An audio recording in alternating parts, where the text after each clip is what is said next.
Magandang umaga sa inyong lahat. Welcome po sa News Up to Date. Ang topic po natin ngayong araw na ito ay tungkol po sa Unify scam. Alam naman natin na yung Unify ay isang scam po dahil yan po ay isang Ponzi scheme. At ngayon po ay todo-todo na sila sa papromo. At alam naman natin na kapag ang isang scam company ay todo-todo na sa papromo ay patakbo na po yun. At na-issuehan na rin po ng advisory ng SEC yang Unify.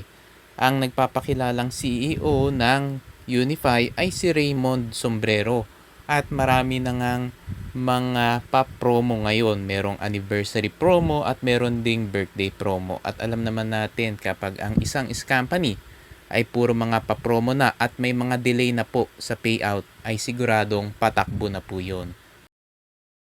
Noong Mayo pa lang po ay na-issuehan na po ng advisory ng SEC ang Unify at na-content na rin po natin yan noong Mayo. At alam naman natin na yung mga companies maaari sa umpisa ay magbigay ng payout pero sigurado po sa huli tatakbuhan po kayo niyan.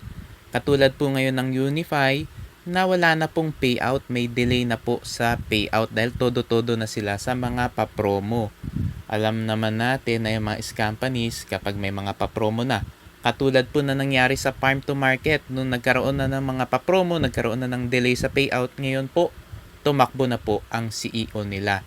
At ganun din po ang nangyari sa sitaw nung may mga flash sale kuno. Tumaob na po ang sitaw, tumaob na po ang farm to market at ngayon po pataob na po ang Unify. Alam natin na pataob na po yan dahil todo-todo na sila sa pang-hype, todo-todo na sa mga pa-promo pero yung payout delayed na. Alam natin na patakbo na po ang company na yan at siguro ang hinahabol na lang nila ay yung mga sweldo nung mga members nila. Syempre malapit na po ang sweldo.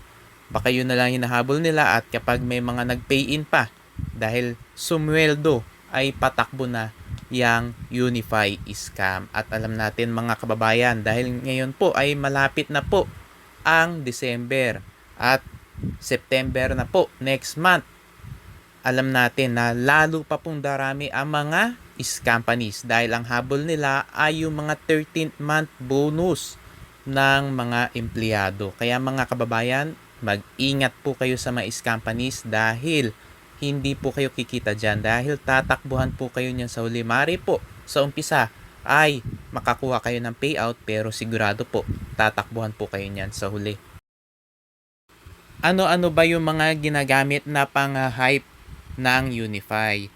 Meron daw silang anniversary program dahil 3rd anniversary daw nila pero alam naman natin na pang-hype lang yon dahil hindi pa naman sila nag-a-anniversary dahil ngayon lang naman itinayo yang Unify scam. At ang kanilang pangakong kitaan ay 160% daw sa loob lang ng 14 days. Sa pay-in daw na 100 pesos, kikita ka daw na 160 pesos sa loob ng 14 days o 2 weeks at ang pangakong kitaan daw ay 260 pesos o yun ang magiging payout mo after 14 days. At kapag 1 million daw ang ipinasok mo, ay kikita ka daw ng 1,600,000 pesos o after daw ng 14 days ang magiging payout mo daw ay 2,600,000 pesos. Alam natin na yan po ay pang-hype lang at hindi po nila maibibigay yang ganyang kalaking kitaan dahil yang Unify po ay isa pong Ponzi scheme at hindi po talaga sila nagte-trade. Mga kababayan, wala pong guaranteed na kitaan sa trading at napaka-imposible po na mga pangakong kitaan nila dahil more than double your money sa loob lamang po ng 2 linggo ay napaka-imposible po niyan sa trading. Maaari na kumita ka ng ganyan 1 beses o 2 beses pero hindi po lagi na ganyan kalaki ang kitaan dahil meron din pong mga losses. Kaya mga kababayan, dapat po bago po kayo pumasok sa kahit na anong investment, dapat po pag-aralan po ninyo muna at huwag kayo magtitiwala sa mga company na yan dahil wala po silang secondary license at illegal po ang kanilang ginagawa na paghingi o pagsulisit ng investment sa publiko. At meron pa silang bagong pang-hype. At yan po ang birthday program dahil ngayon pong August daw ay birthday daw ng kanilang CEO na si Raymond Sombrero. At ang pangakong kitaan daw ay 2.5 times sa loob lang ng 5 days. Mas malaki pa yung pangakong kitaan nila sa 5 days kesa sa 14 days. At dyan po makikita natin na talagang Ponzi scheme ang Unify dahil ang pangakong kitaan nila sa 100 pesos daw ay meron pang 20% na cash in bonus. Alam naman natin na talagang pang-hype ito. Dahil ang cash in bonus ay 20% tapos ang rewards daw after 5 days ay 300 pesos. At ang total cash out o payout daw ay 420 pesos sa loob lang ng 5 days.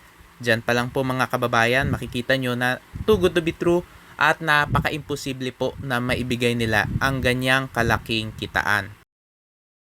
At syempre, hinahype din nila yung investment na 1 million pesos ay kikita daw yan ng 20% na cash in bonus na 200,000 pesos at rewards daw after 5 days na 3 million pesos at ang total cash out amount daw o payout ay 4,200,000 pesos sa loob lang ng 5 days. Alam natin mga kababayan na yan po ay napaka-imposible lalo na po sa trading. Kaya po mga kababayan, umiwas po kayo sa Unify scam dahil yan po ay isang Ponzi scam.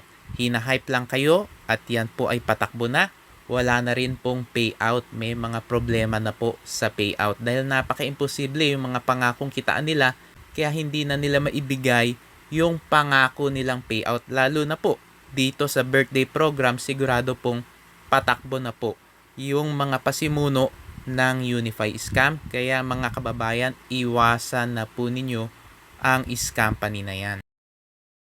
Mga kababayan, paulit-ulit po ang mga paalala namin na umiwas po kayo sa mga scam companies dahil hinahype lang po nila kayo. Maaari sa umpisa makatanggap kayo ng payout pero sigurado po sa huli tatakbuhan po kayo niyan.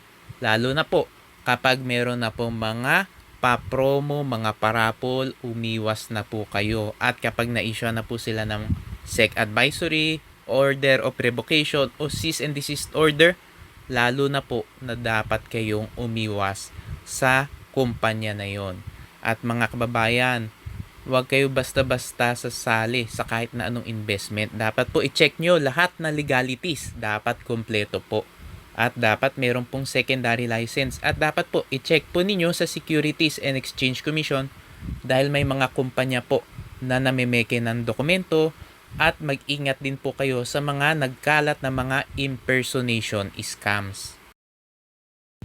Para po makaiwas kayo sa mga scams, lagi nyo pong i-check yung mga reviews po natin dito po sa News Up to Date YouTube channel, pati na rin po doon po sa YouTube channel ni Shemny Anyol, yung Scam Alert Philippines, pati na rin yung kanyang Facebook page.